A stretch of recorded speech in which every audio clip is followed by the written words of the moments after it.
Hello guys, welcome to Tactim channel. Hope you're doing well. In this video I'm going to show you how to fix Steam games download slow speed. So guys, if you are facing this kind of problem, then you have to at first check your Wi-Fi connection, that the speed of your Wi-Fi connection is enough good or not. And if your Wi-Fi connection is enough good, then you need to clear your data and clear your cache from your Steam app. So for that, you have to hold and press your Steam app for a long time, then tap on the I option.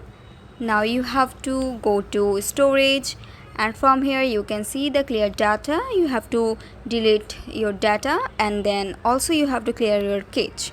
And after all this, you need to just restart your phone at once, and after that your problem will be solved definitely. So guys, I hope this video was helpful to you. If it was, then please give a thumbs up and hit the subscribe button, and thanks for watching the video.